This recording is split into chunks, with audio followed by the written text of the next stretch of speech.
Assalamualaikum warahmatullahi wabarakatuh.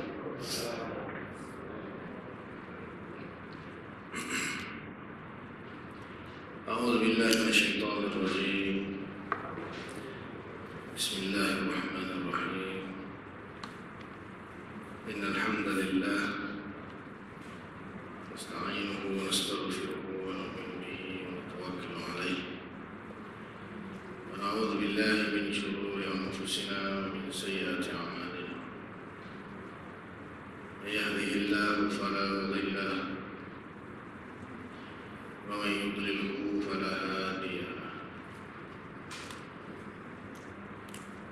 Asyhadu an la ilaha illallah wahdahu la syarika lahu wa asyhadu anna Muhammadan abduhu wa rasuluh.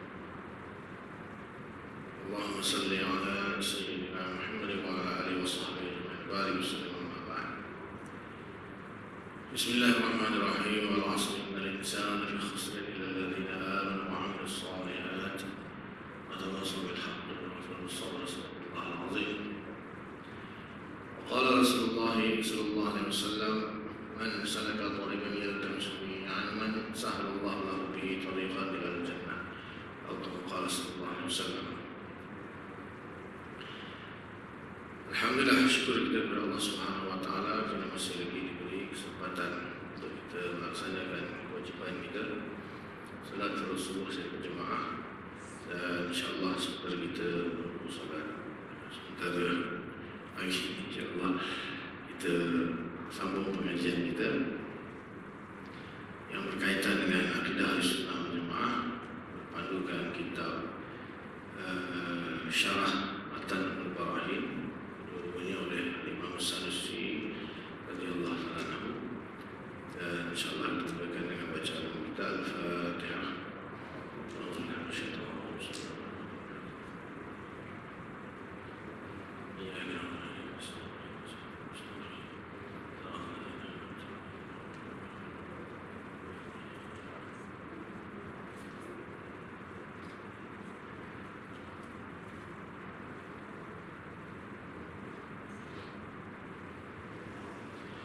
Allah bersambung bahasa kita. Bagi yang kalau ada kitab surat 37. Warasmuhu annahu al-fikru al-murattab fi an-nafsi ala tariqin yufti ila al-'ilmi aw az-zanni yatlubu man qama bihi 'ilman fil 'ilmiyat أو غلبة الظن في الظنات. ولو كان هذا العلم يحصل ضرورة لأدرك ذلك جميع النقلاء، أو إلهاما لوضع الله تعالى ذلك في قلب كل حي ليتحقق به التكليف. وأيضا فإن الإلهام نوع ضرورة قد أبطلنا الضرورة.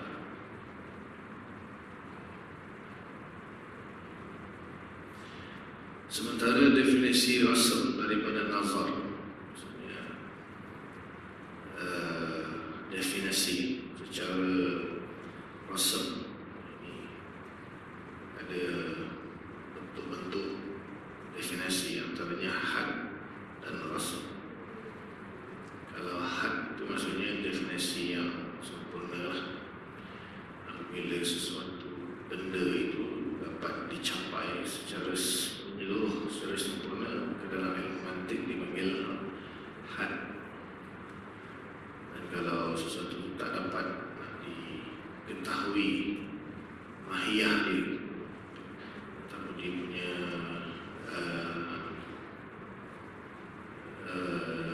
sesuatu yang menyeluruh terhadap benda itu, maka dipanggil rasa. Di sini dia nak sambung bahasa yang kita lepas, iaitu jalan untuk kita mencapai makrifat ialah dengan nazar, dengan berfikir, So di sini dia cuba mendefinisikan apakah yang dimaksudkan dengan nazar tersebut.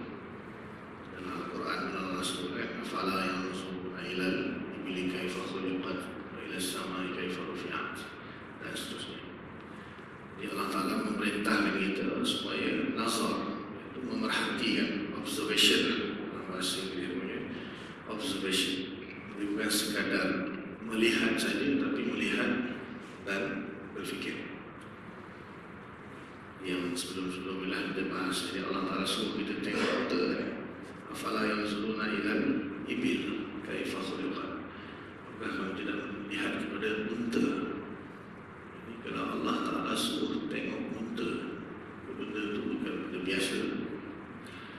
Yang kita anggap apa di Quran suruh tengok unta, apa faedah unta. Jadi tak mungkin Allah Ta'ala suruh kita benda yang tak ada faedah. So di situ ulama apa maksud afala yanzuru itu nazar, ini membuat pemerhatian, penelitian akal terhadap bukan saja unta lah, Allah nak masukkan semua makhluk ni lah. Kaifa khuliqat, bagaimana dia diciptakan. As-sama kaifa rufi'at, langit bagaimana ditinggikan. Al-jibal kaifa nusibat, bagaimana gunung dipasarkan. Al-ard kaifa sutihat, bagaimana Allah bentangkan bumi. Hampir 600 ayat, 600 ayat Allah Ta'ala suruh kita memerhatikan alam ini. Banyak ayat, 600 lebih kurang. So, adakah perkara itu just bagi tahu macam itu saja tanpa perlu ada apa-apa tuntutan daripada kita? Tuntutan daripada kita, tuntutan kepada kita itu di masalah solat, puasa, zakat, haji dan sebagainya. Itu faham kan satu tuntutan dari segi fiqh, dari segi bab hukum hakam. Tapi dalam bab ini pun ada tuntutan sebenarnya. Bahkan lagi banyak tuntutannya dan berbanding hal-hal fiqh. Jadi tak mungkin Allah Ta'ala sampai 600 ayat mengajar manusia berfikir terhadap kejadian alam. Inna fi khalqis samawati wal ardh wa ikhtilafil laili wan nahar la ayatin li ulil albab. Dalam penciptaan langit dan bumi dan perubahan siang malam ada tanda-tanda bagi orang yang berakal. Banyak wa fi anfusihim afala tubsirun, dalam diri kamu sendiri itu apakah kamu dapat melihat dan memerhatikan. Maka para ulama pun membuat satu definisi yang khusus. Apakah yang dimaksudkan dengan nazar ataupun berfikir terhadap alam-alam ini lah, supaya kita mencapai hasilnya, iaitu mengenal pencipta bagi alam itu serta sifat-sifatnya.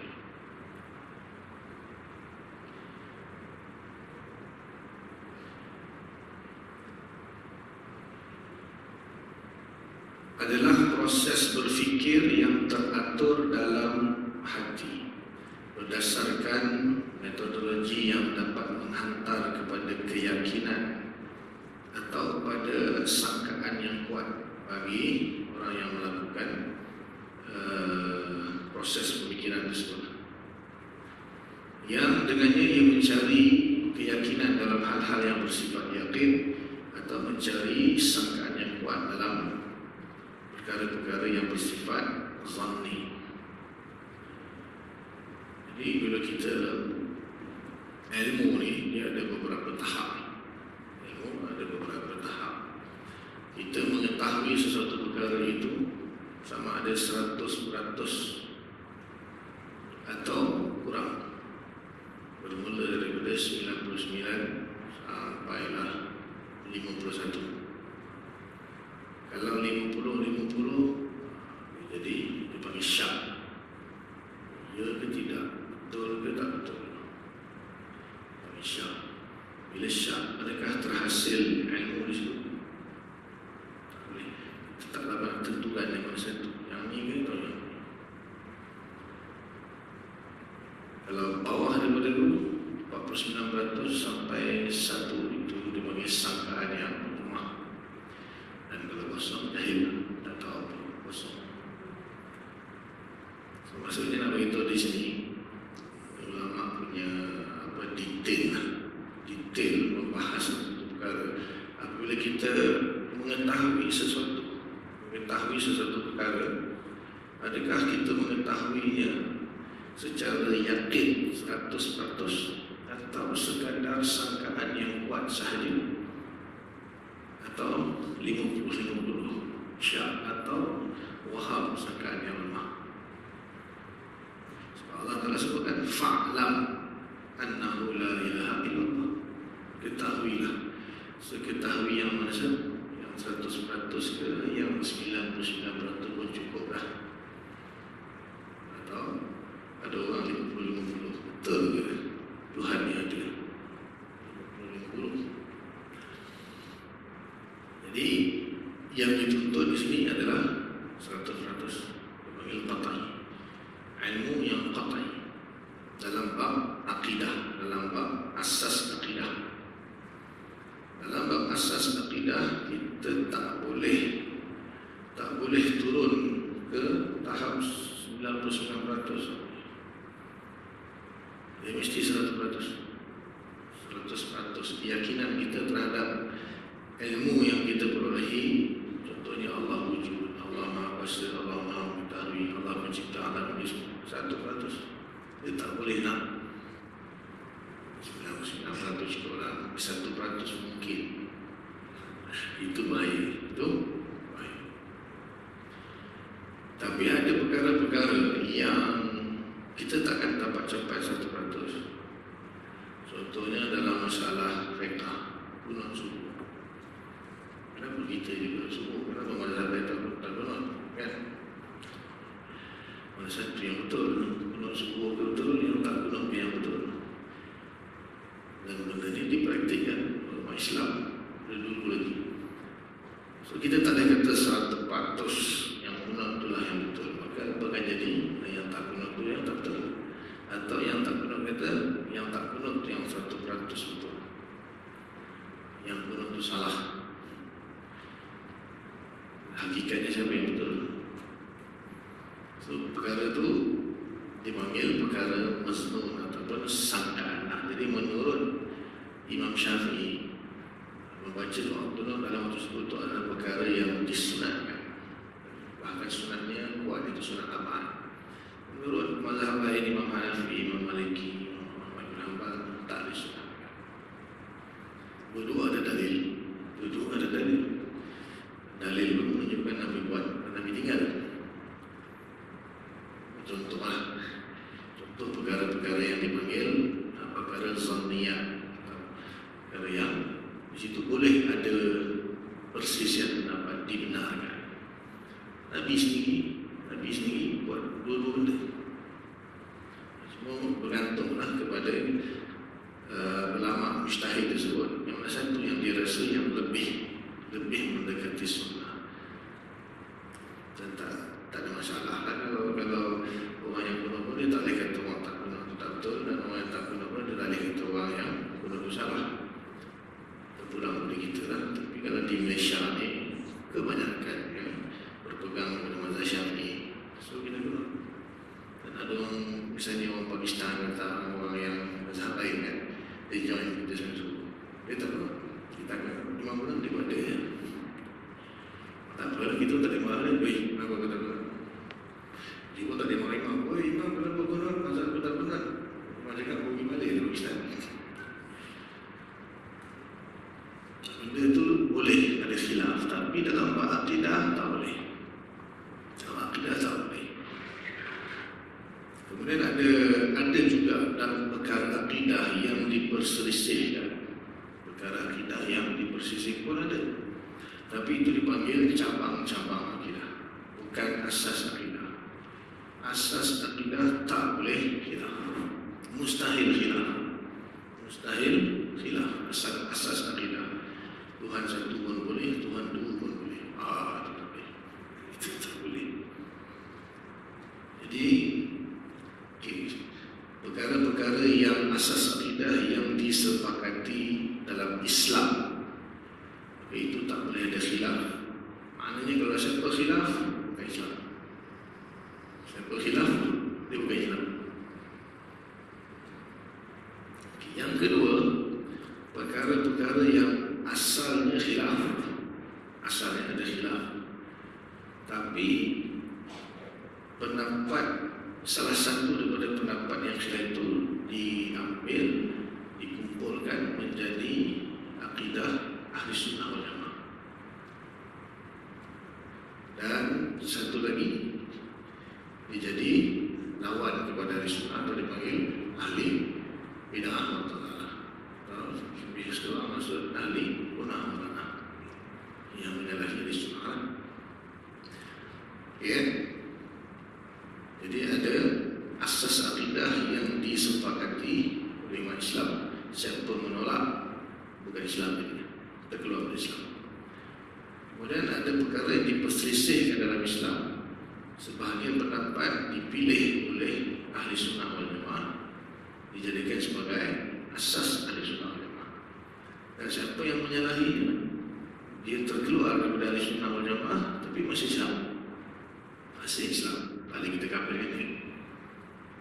Tapi dia bukan ahli sunnah wal jamaah. Macam mana kita nak pastikan siapa yang betul dalam bab ni lah? Kalau dalam bab Islam dengan bukan Islam tu maknanya perkara-perkara yang kita akan bahas dan kita perlu buktikan kepada orang bukan Islam kita punya apa yang kita pegang tu 100% diyakini. Kalau perkara yang asal Islam, dan kita tahu kan orang bukan Islam dia tak akan terima dalil Quran hadis. Orang bukan Islam dia tak apa, tak cukup sekadar kita kata apa dalil Tuhan kamu satu, Tuhan kamu Allah pada ni, qul huwallahu ahad, Allahus samad. Dia terima ke? Dia tak semudah tu. Dia tak semudah itu. Kalau dia kata tadi kan, kalau semudah itu nanti semua orang terima. Pergi je jumpa siapa-siapa yang bukan Islam, mari sini masuk Islam. Kenapa pula? Sebab Tuhan kata qul huwallahu ahad, Allahus samad. Dalam hadis Allah la ilaha illa huwal hayyul qayyum la ta'khudhuhu sinatun wa la nawm. Semudah itu kan kita pergi jumpa orang kafir, baca Quran dia betul lah. Okey, syahadu la ilaha illallah. Syahadat. Betul. Boleh try. Memang boleh cuba di rumah atau di tempat kerja.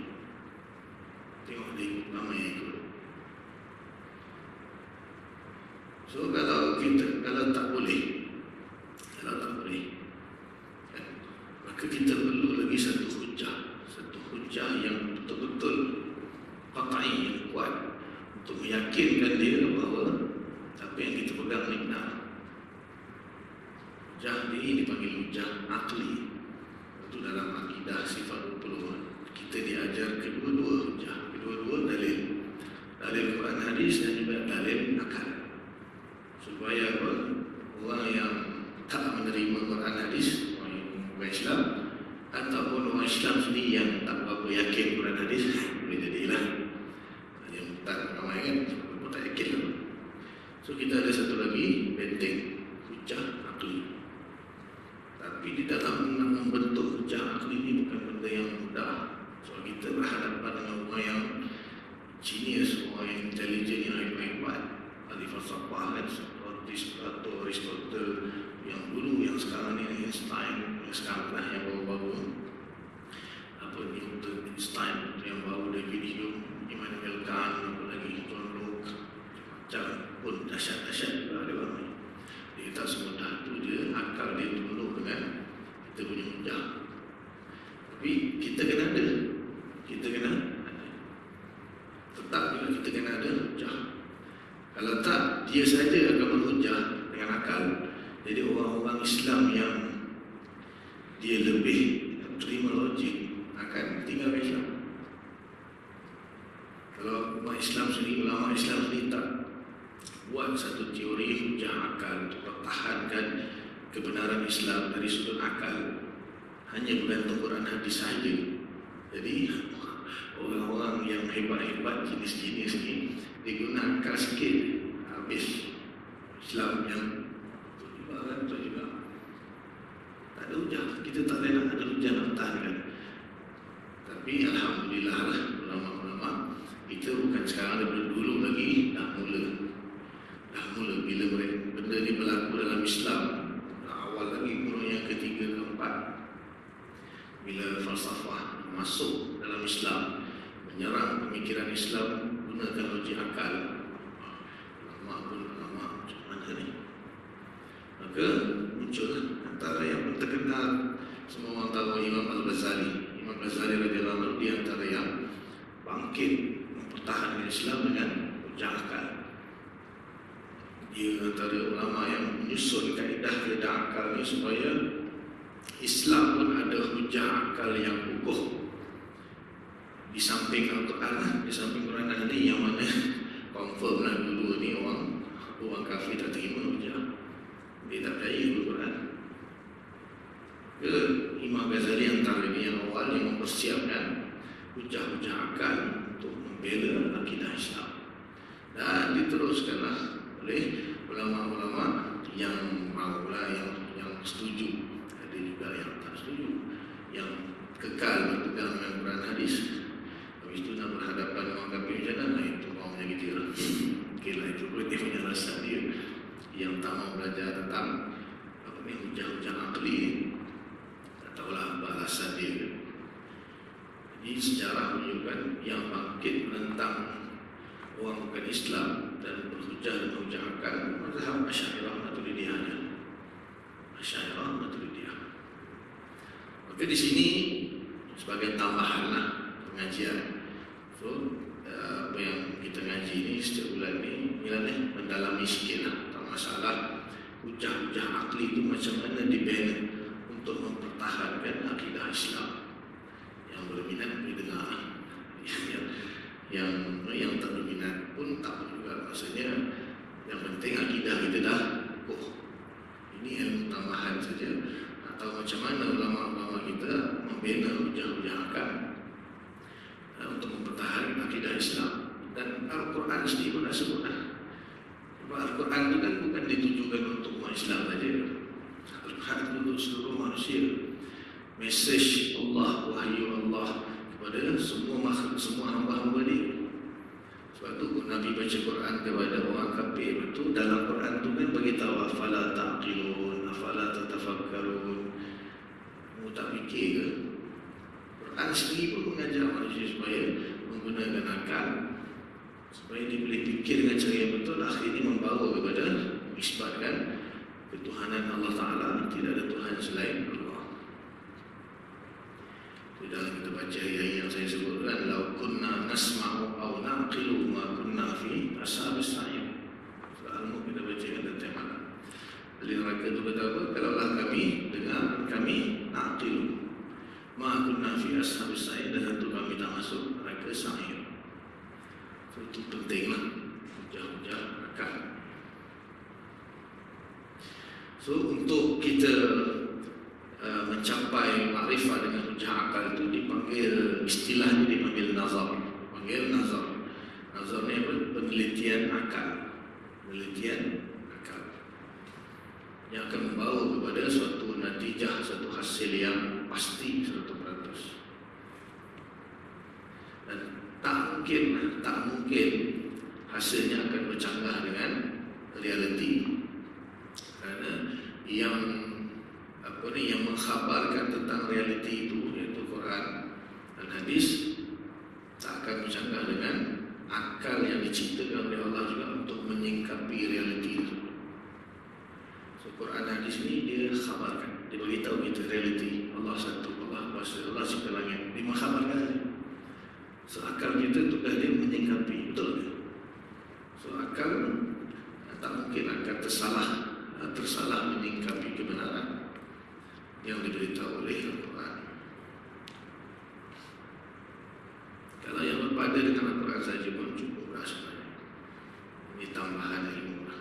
Yang penting akidah kita 100%. Tak boleh ada keraguan sikit.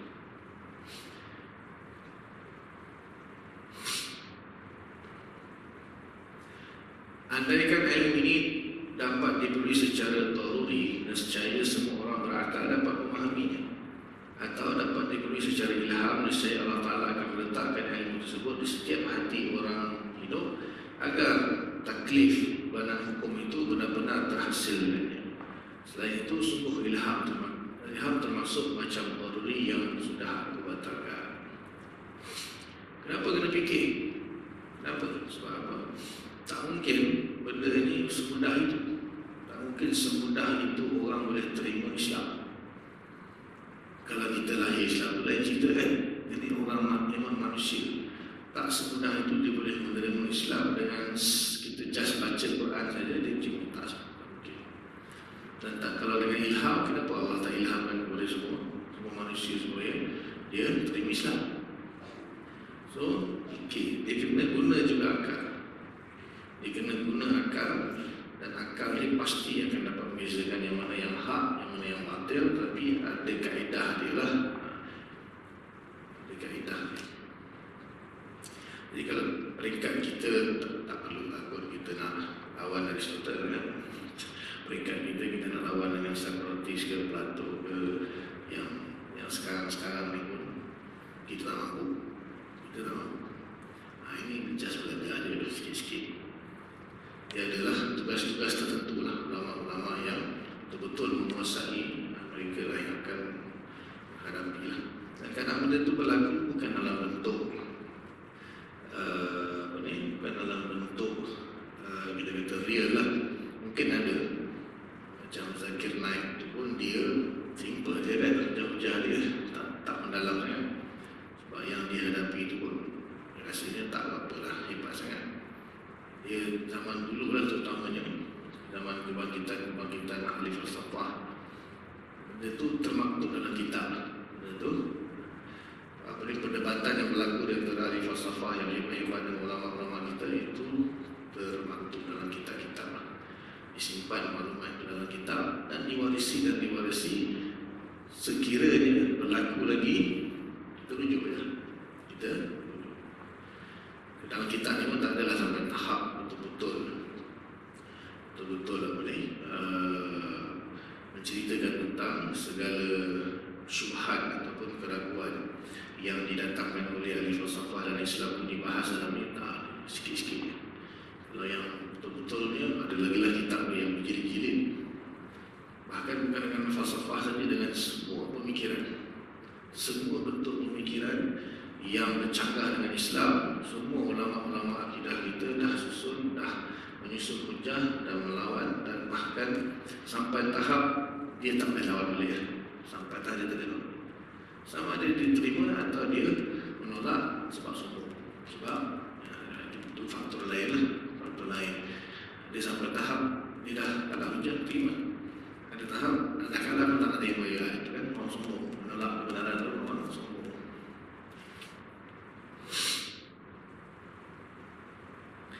Wala yasihu an yuqala annahu ta'ala yu'lamu bit-taqlid kama qala jama'atun minal mubtadi'ah. لأنه لو عرف بالتقليد لما كان قول واحد من المقلدين أولى باتباع والانقياد إليه من الآخر كيف أقوالهم متضاد ومختلفة. Tidak boleh ataupun tidak sah dikatakan bahawa Allah Ta'ala itu boleh diyakini dengan taklid. Taklid ni apa dia? Ikut orang. Taklid ni maksudnya ikut orang. Termasuklah ikut ayat. Sebagaimana pendapat segolongan ahli bid'ah. Sebab andaikan Allah itu dapat diyakini dengan taklid, nescaya pendapat salah seorang yang ditaklidi itu tidak lebih utama diikuti dan dipatuhi daripada selainnya. Bagaimana pula sementara pendapat mereka berlawanan antara satu sama lain dan saling bertentangan. Okey. Masalah taklid pun panjang sebenarnya. Sebelum ni pun dah bahas. Maksudnya orang taklid ni dia ikut tanpa mengetahui dalil. Dia main ikut. Tak kira yang dia ikut tu mak ayah ke siapa ke, dia ikut ustaz dia ke apa, tapi dia tak tahu dah dalil. Jadi adakah boleh kita kata tak payahlah pening-pening fikir, ikut je lah. Sekarang ni dia kata okey, kalaulah Islam itu atau iman itu boleh terhasil dengan ikut-ikut sahaja. Jadi pendapat siapa yang kita nak pastikan layak ataupun benar untuk diikuti. Sebab dalam ialah sebahagian perkara itu disepakatilah kalau Allah wujud, Allah satu, itu memanglah disepakati.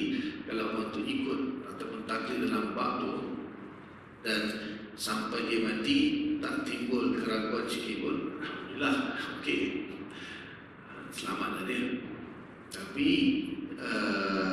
bila perkara itu berlaku perselisihan, contohnya yang sekarang ni pun tak habis-habis lagi, adakah Allah Ta'ala itu bertempat atau tidak?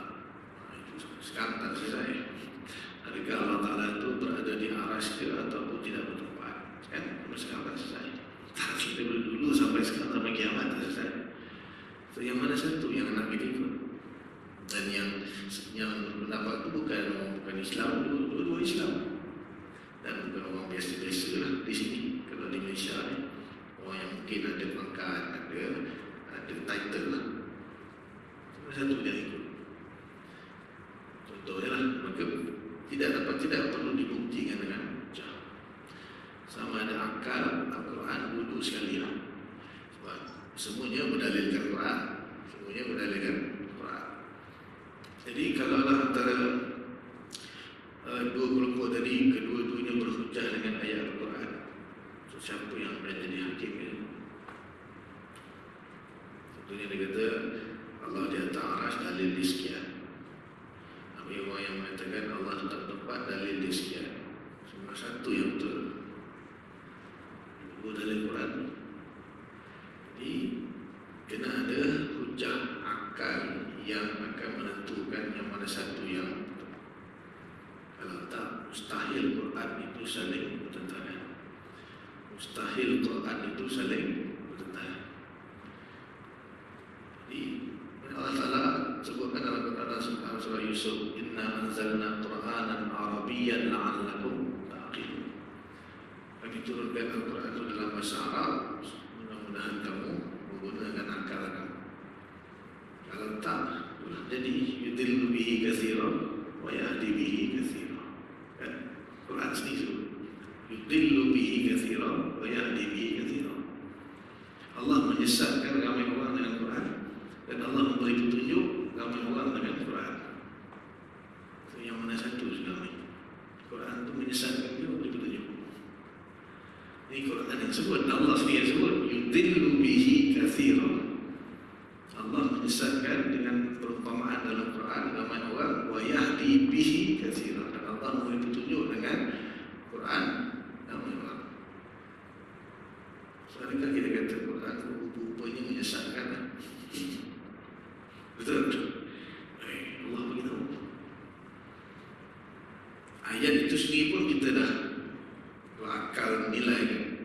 Yang mana satu dia nak beritahu ni? Dia kata Quran menyesatkan, Quran memberi petunjuk. Macam mana? Yang kalau akal dia tak cukup untuk memahami ayat itu, akhirnya dia kata mengarut Quran ni, menyesatkan boleh, memberi petunjuk boleh. Tapi orang yang akal yang waras, yang akal dia salim, dia kan faham ayat. Gula bagi faedah boleh, bagi mudarat boleh. Contohlah benda-benda biasa ni pun kita faham. Gula kan, bagi faedah boleh, bagi mudarat boleh. Kalau digunakan secara berlebihan untuk makan gula berlebihan, macam mana? Kalau digunakan secukupnya, okey, makanan jadi sedap. Sama maksudnya orang yang salah memahami Al-Quran, dia akan tersesat. Dan orang yang betul-betul memahami Al-Quran, dia akan dapat petunjuk. Bukan Quran dia menyesatkan. Orang yang tak dapat memahami Al-Quran dengan betul, dia akan tersesat. Hanya orang yang memahami Quran dengan betul saja yang akan dapat petunjuk. Macam mana nak memahami Al-Quran dengan betul? Allah bagi akal. Allah bagi akal.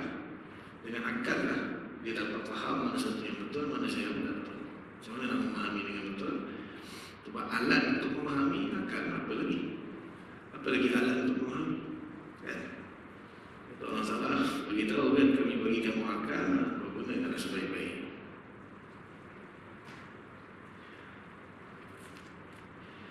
Wala yajuzu aidan an yuqala innahu yu'lamu bil khabar. anna man lam ya'lamillah ta'ala kaifa ya'lamu anna al-khabar khabaru.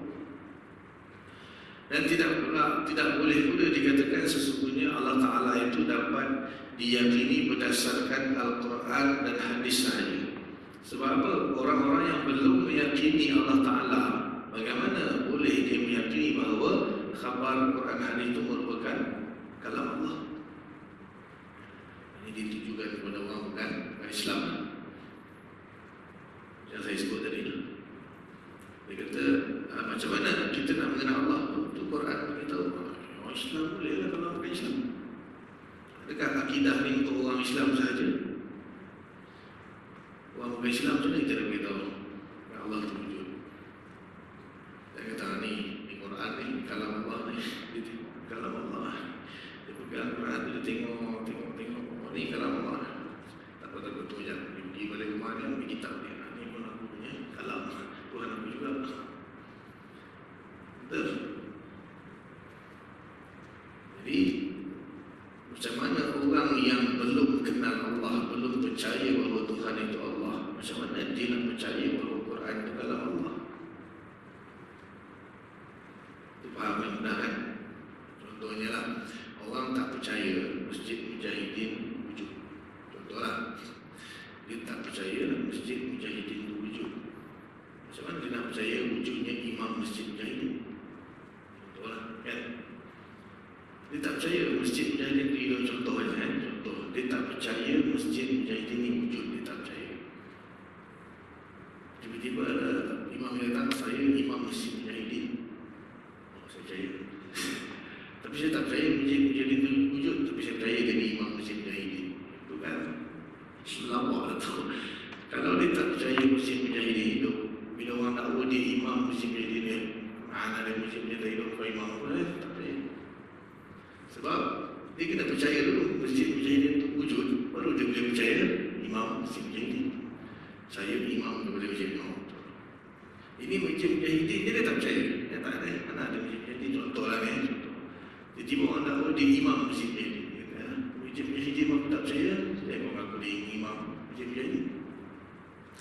Jadi kalau Allah pun dia tak percaya, macam mana kita nak kata ini kalam Allah? Dia tak akan percaya. Allah pun dia tak percaya. Macam mana dia nak percaya ini kalam Allah? So Al-Quran pun tidak boleh menjadi hujah bagi orang yang belum kenal Tuhan, belum kenal Allah. So macam mana kita nak hujahkan dia? Kita nak bagi dalil, bagi bukti pada dia dengan akal, dengan akal.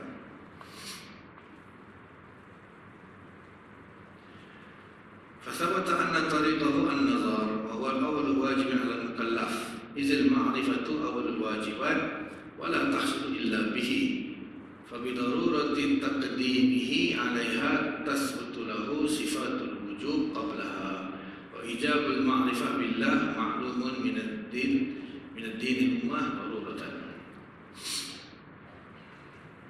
Maka sabitlah bahawa sesungguhnya jalan kaedah nazar itu ia adalah perkara yang pertama wajib bagi seorang mukallaf itu, kerana mengenal Allah, ma'rifatullah itu adalah perkara yang wajib, awal-awal perkara yang wajib, dan tidak akan terhasil ma'rifat itu melainkan dengan nazar, dengan penelitian akal. Maka secara pastilah kita mendahulukan ke atasnya dan sabit baginya sifat yang wajib sebelumnya. Dan pengewajiban mengenal Allah Ta'ala itu diketahui daripada agama secara pasti. Semua orang tahu bahawa mengenal Tuhan itu adalah wajib. Jadi dia punya susunan dia, kita sepakat bahawa mengenal Allah Ta'ala itu wajib. Sepakat kan, fa'alam annahu la ilaha illallah, ataupun ada bisa dengarkan awaluddin ma'rifatullah kan, awal-awal agama adalah mengenal Allah.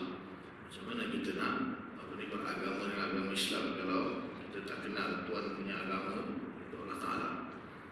Yang pertama sekali wajib adalah sesuatu mengenal Allah, dan mengenal Allah itu tidak akan dapat tercapai melainkan dengan proses nazar, itu berfikir, supaya walaupun kita warisi agama Islam itu daripada keluarga kita, tapi dia takkan stop kat situ. kita dah mula balik, dah mula matang, dah mula boleh berfikir, kita kena kukuhkan kita punya iman yang kita warisi daripada mak ayah kita itu dengan bukti-bukti dan dalil-dalil yang lebih orang bukan Islam lah. Kalau bukan Islam, maka dia perlu dibuktikan dengan akal dulu, dan setelah akal dia setuju dengan semua hujah-hujah, maka barulah dia percaya kepada Allah. Bila dia dah percaya kepada Allah, segala hukum-hukum yang Allah turunkan dia kena terima lah. Itu dia punya aturan-aturan dia lah. Contohlah yang saya beritahu banyak kali lah, budak umur 7 tahun misalnya kan, kalau mak ayah dia murtad misalnya, na'udzubillah, dia ikut ke tak? Budak umur 7 tahun, mak ayah dia tenang, mak dengan ayah tukar agama baru lah, isteri misalnya, na'udzubillah, contoh kan. Budak umur 7 tahun, dia ikut ke tak? Mesti ikut, confirm ikut. Sebab dia takkan dapat nak mempertahankan kepercayaan dia yang asal. Paling boleh tanya, kenapa? Oh, ini banyak duit dapat, best. Ya ke? Misalnya kan, 7 tahun. Tapi kalau 40 tahun, misalnya, contohnya, ada orang umur 40 tahun, mak ayah dia 60-70 tahun, misalnya. Betul kata, nak mak ayah tukar agama hidup. Agak-agak yang umur 40 tahun macam mana? Ya okey juga, saya setuju. Ke dia kata, astagfirullahaladzim, mak ayah ni apa ni? Orang tabiat ke? Taklah mesti boleh jadi ikut juga dalam umur 20 tahun boleh jadi ya. Kalau jahil lah, maksudnya daripada umur 7 tahun sampai 40 itu tak ada apa-apa perubahan ilmu dalam diri dia, mungkin sama je lah dalam bab ni lah, bab tuan diikut juga lah mungkin. Tapi kebanyakannya kita akan kata umur 40 tiba-tiba mak ayah dia nak murtad, ajak dia pun setuju. Kita kata tak mungkin, kebanyakannya tak mungkin. Sebab apa? Umur dia 40 dah, dia dah belajar macam-macam. So dia dah faham, dia dah ada dalil untuk membuktikan Islam yang benar. Kalau dia belajar lah kan, maka dia takkan semudah itu dia beranjak.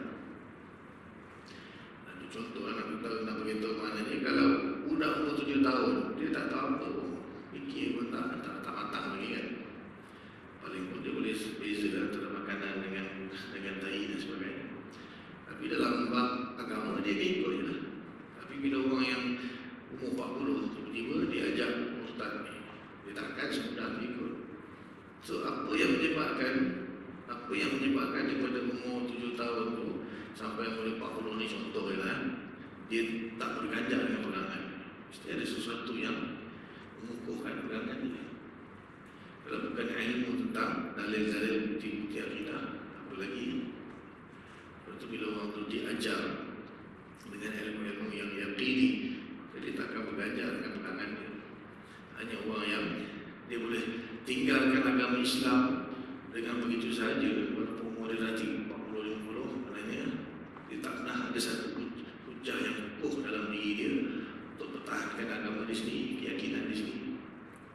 So apa yang ulama buat di sini sebenarnya untuk menambahkan lagi kepada kita satu benteng, satu hujah untuk mempertahankan akidah kita sendiri, dan kemuncaknya untuk mempertahankan akidah Islam daripada serangan segala ideologi-ideologi yang menyalahi Islam.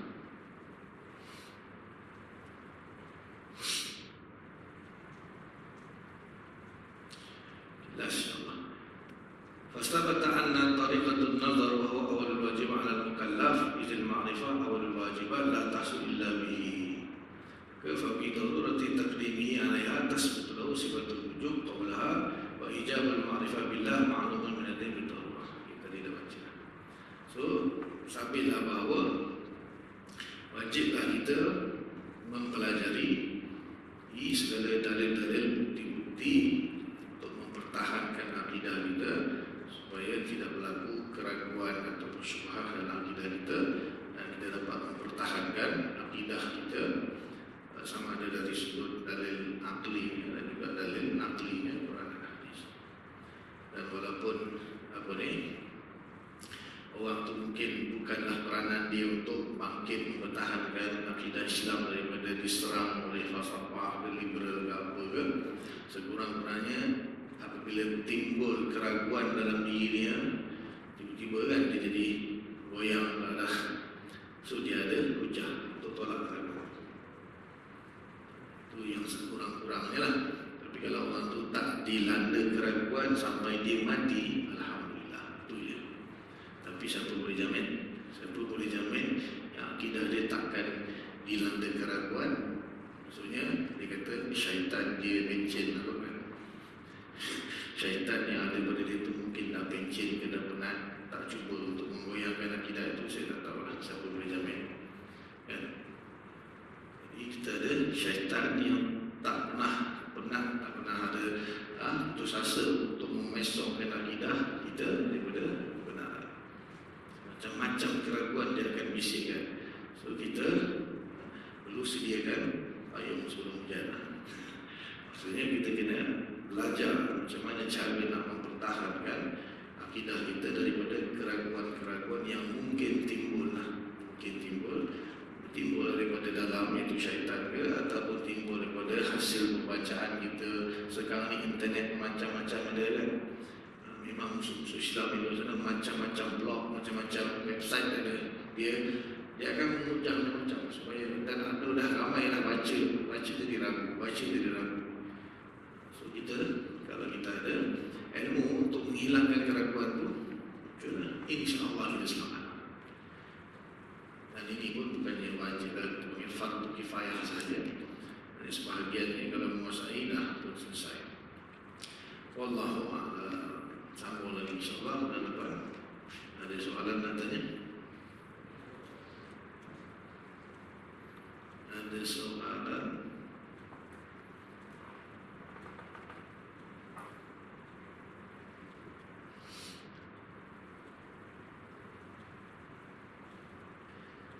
Yang berkaitan apa soalan? InsyaAllah ada yang nak tanya?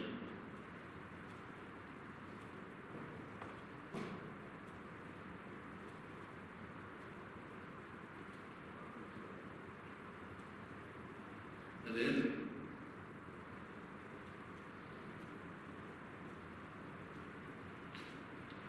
Musliman? Ada soalan?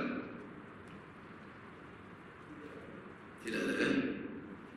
Tak apa. Jadi setakat dulu apa yang baik kepada Allah Ta'ala, apa yang tak baik kelemahan saya, minta ampun kepada Allah, minta maaf semua. Mudah-mudahan Allah bagi taufik bagi kita faham akan sampaikan. Dan kita tangguh dengan kafarah subhanallah wa bihamdika, asyhadu an la ilaha illa anta, astaghfiruka wa atubu ilaik. Subhana rabbika rabbil izzati amma yasifun. Wassalamu ala